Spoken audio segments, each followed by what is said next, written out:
জয় জনগণতান্ত্রিক বাংলাদেশে জিন্দাবাদ।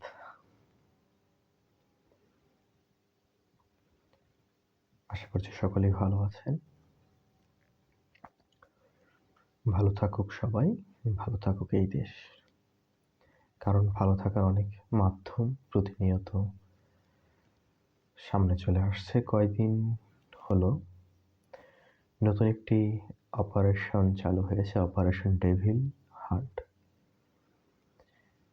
শয়তান শিকার।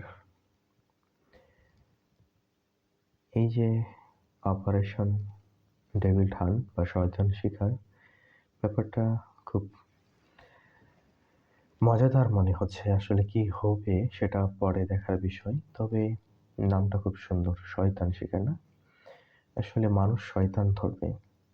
এতদিন শয়তান মানুষকে পাকড়াও করত, এটা জানা ছিল।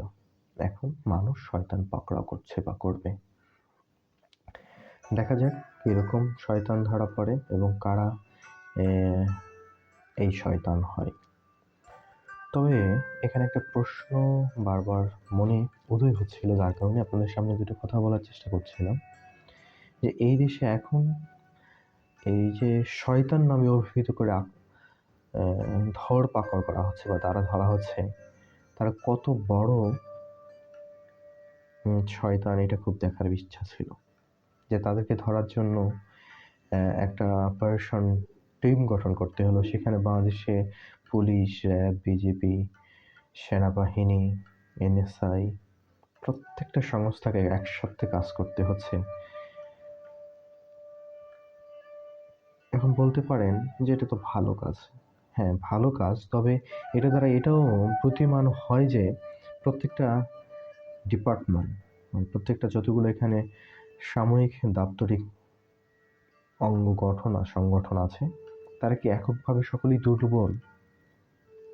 তারা দুর্বল নাকি যারা এই শয়তান তারা বেশি কার্যকরী? তারা যদি বেশি কার্যকরী হয় তাহলে এই অপারেশন ডেভিল হান্ট কতটা কার্যকর হবে? এখন যাদেরকে ধরা হচ্ছে তারা প্রকৃতই শয়তান কি না, নাকি এটাও একটা ক্ষমতার প্রক্রিয়া? কারণ বিগত সাবেক স্বৈরশাসক শেখ হাসিনার আমলেও এরকম অনেকগুলো হান্ট হয়েছে, দুর্নীতি দমন হান্ট, জিরো টলারেন্স, কিন্তু যে দুর্নীতির কোনো কিছুই দূর হয়নি। তো এখন যে শয়তানগুলো ধরা হচ্ছে তা থেকে আদৌ সঠিক শয়তান আবদ্ধ হচ্ছে কিনা, পাকড়াও হচ্ছে কিনা, আবার সেটাতে কমছে না বাড়ছে? আর তারাই কত বেশি শক্তিশালী যে এতগুলো ফোর্সকে একসাথে কাজে লাগিয়ে তাদেরকে ধরতে হচ্ছে। অনেকগুলো প্রশ্ন মনে উদয় হচ্ছিল। আপনারা যারা এই বক্তব্যের সাথে থাকবেন, আশা করছি আপনাদের মনেও এই ধরনের অনেক প্রশ্ন হতে পারে। তো আপনাদের কি মনে হচ্ছে অবশ্যই তা কমেন্টস করে জানাবেন।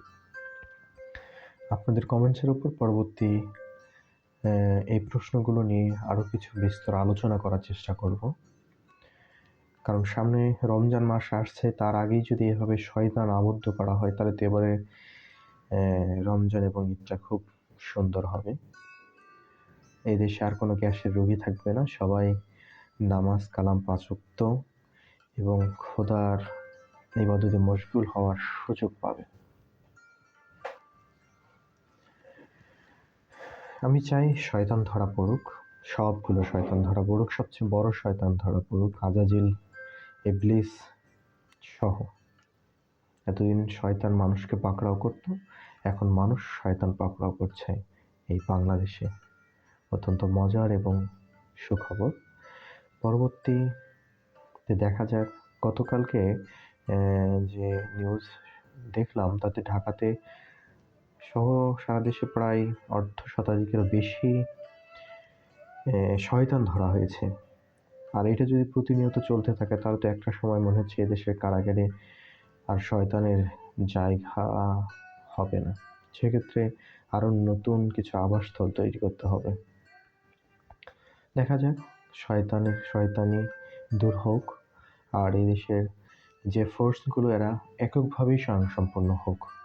এতগুলো ফোর্স একটা কাজের জন্য যদি নিয়োগ করতে হয়, দেশের আরও অনেকগুলো কাজ বাকি আছে। এদেশে প্রতিনিয়ত যে মব জাস্টিস চলছে, এদেশে যত খুন খারাপি হচ্ছে, এগুলোর দিকেও সকলের নজর রাখা প্রয়োজন। আমি মনে করব দাপ্তরিকভাবে যারা যে কাজে নিয়োজিত আছে তারা সে কাজগুলোই করুক, যথার্থ করুক, তাহলেই বরং আরও বেশি সুবিধা ভোগ করতে পারবে সাধারণ জনগণ। দেখা যাক এই শয়তান ধরার খেলায়, এই শয়তান শিকারের এই খেলায় কারা বেশি জয়ী হয়, কতগুলো শয়তান ধরা পড়ে, তারা আদৌ শয়তান কিনা, এবং এই শয়তানগুলোর কার্যক্রম কতটা দুর্বল করা যেতে পারে বা করতে পারে এই প্রশাসনিক, নাকি এটাও একটা রাষ্ট্রের ক্ষমতা অধিগ্রহণের প্রক্রিয়া, পরবর্তীতে বোঝা যাবে হয়তো। যাক, কিছুটা দিন আমরাও সেই দিনগুলো গুনি এবং অপেক্ষা করি।